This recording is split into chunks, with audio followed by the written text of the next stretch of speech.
Salamat po sa Diyos sa isang mabuting pagkakataon na muli ay pinagkaloob po sa atin sa araw na ito at minsan pa po kami po ay nag-aanyaya at nagpapaalala po sa mga kapatid na tayo po ay magsipaghanda na at pumaraw na po tayo sa dako kung saan po tayo makakapakinig ng salita at katwiran ng Diyos na alam naman po natin napakahalaga sa atin sa ating mga paglilingkod ang mga salita at katwiran ng Diyos sapagkat sa panahon po natin ito kung paano ang demonyo ay hindi tumitigil sa pagganap ng kanyang tungkulin kung paano mailigaw ang mga lingkod ng Diyos o ang mga kapwa-tao po natin ay dapat hindi po tayo tumitigil. At napakahalaga po ng mga aral na ating napapakinggan sapagkat ito po ang nagbibigay sa atin ng pagkakataon upang makapananggalang.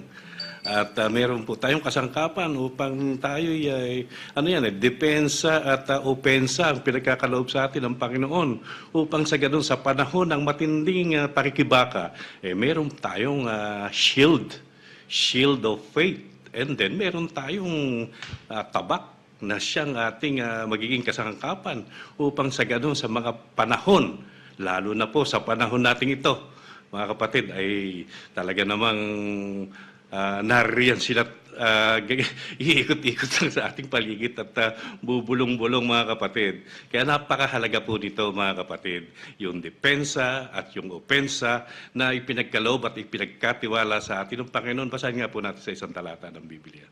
Sa Efeso, sa 6 at 16 po. Ang sabi rito, bukod dito ay taglayin ninyo ang kalasag ng pananampalataya na siyang ipapatay ninyo sa lahat ng nangagniningas na suligi ng masama. 17. At magsikuha rin naman kayo ng turbante ng kaligtasan at ng tabak ng Espiritu na siyang salita ng Diyos. Napakahalaga po mga kapatid sa ganitong mga pagkakataon na tayo'y makapakinig ng aral at katwiran ng Diyos. Hindi lang basta't makapakinig, kundi dapat ito'y ginagana po natin at sinasampalatayanan dahil kung makikinig lamang po tayo at hindi tayo sasampalataya, hindi natin gagawin. Wala at kabuluhan ito. Hindi rin natin siya magiging kasangkapan upang maging panalag at maging pang-offense and defense natin sa pagkibaka natin sa panahon natin ito. Kaya napakahalaga po nito. Lahat ng mga aral na ating napapakinggan at alam naman po natin mga kapatid, sa panahon na ito, mas lumalalim, rumararim ang pagkaunawa natin ng salita ng Diyos na ito po ang inspirasyon po natin sa magulong sanglibot ang ating ginagalawan na tayo makapagpatuloy ng paggawa ng mabuti. Kaya sana po mga kapatid, paanyaya at paalala po namin sa inyo, pumaroon na po kayo, ipaghanda natin ang pakikinig ng salita at katwiran ng Diyos. Muli po mga kapatid, tayo po ay magsiyawit habang hinihintay pa po natin ang nalalabi po nating mga kapatid sa iba't ibang mga dako na makaparoon sa dako kung saan po sila ay makakapakinig ng aral at katwiran ng Diyos. Salamat po sa Diyos.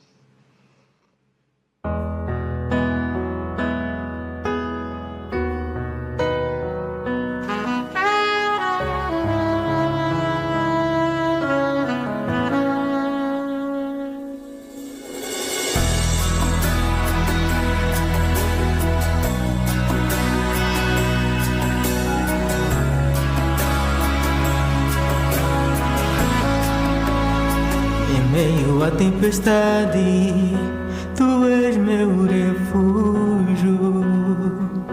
Tu sempre me ajudas ao estar comigo. Tu és alegria quando eu estou sofrendo. Na minha solidão, és meu companheiro.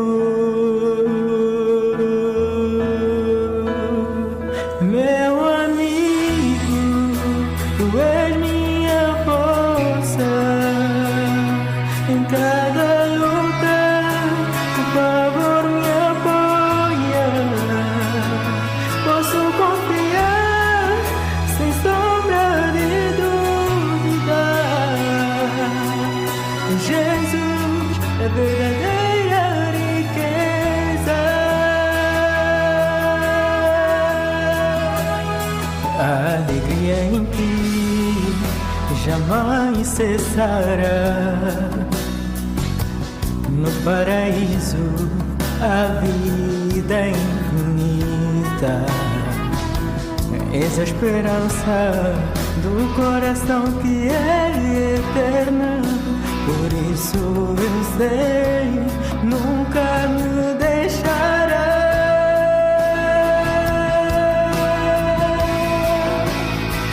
Meu amigo, tu és minha força. Em cada luta, por favor me apoia. Posso confiar sem sombra de dúvida.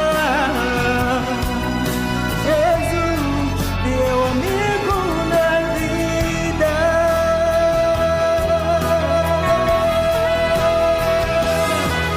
Em todas as conquistas, tu és o motivo.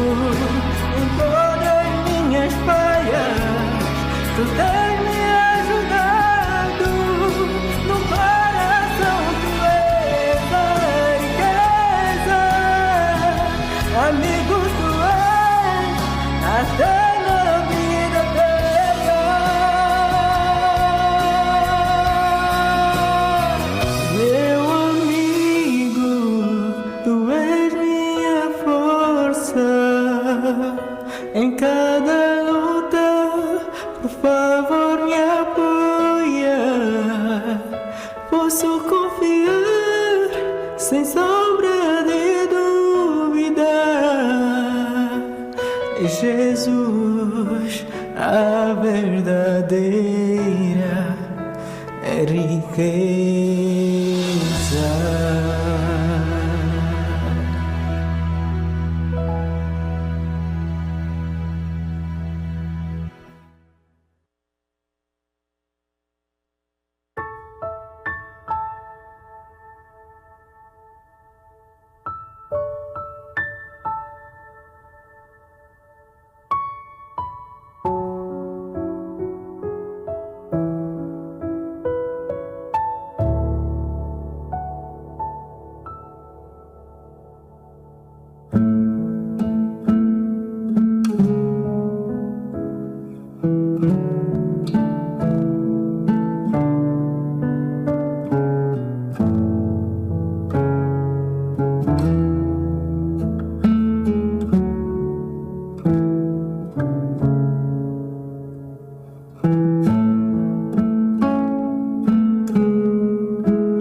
Pagbati po ng pag-ibig at kapayapaan sa lahat ng ating mga kapatid na kapiling po natin sa ating pagkakatipon dito sa ating pagsamba sa Diyos. Mga kapatid, isang awit na lamang po tayo po ipapasok na sa ating formal na programa sa pagkakatipon.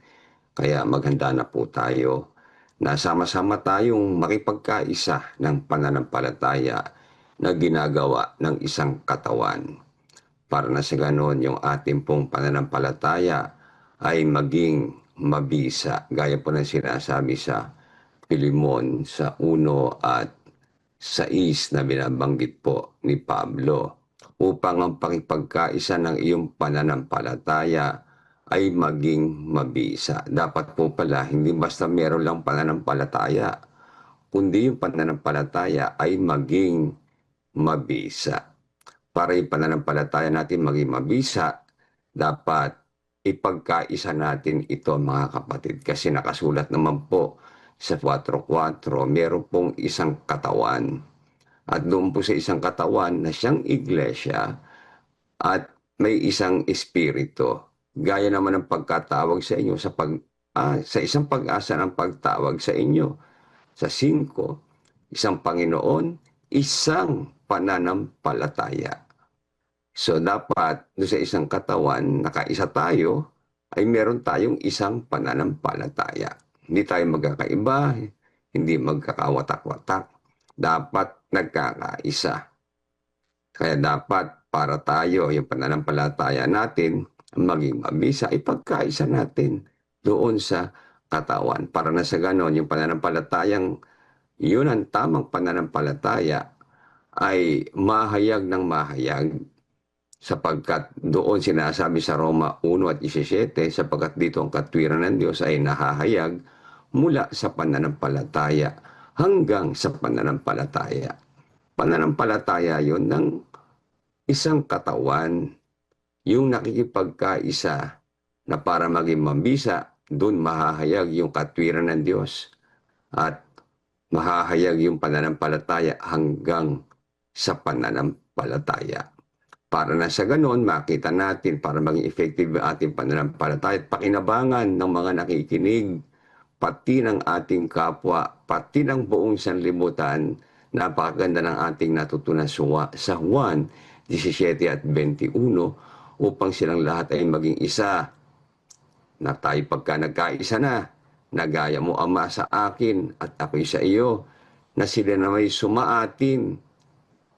Sa anong dahilan? Upang ang sanlibutan ay sumampalataya na ako'y sinugo mo. So naintindihan natin, para pala ang sanlibutan ay sumampalataya, dapat nagkakaisa tayo ng pananampalataya. Kaya doon natin marirealize na ibinigay ng Diyos sa kanyang bugtong na anak upang kung sino man sa kanya ay sumampalataya. No? Hindi ba sa sampalataya, kundi sumampalataya sa ating Panginoon Kristo, nakaisa ng katawan.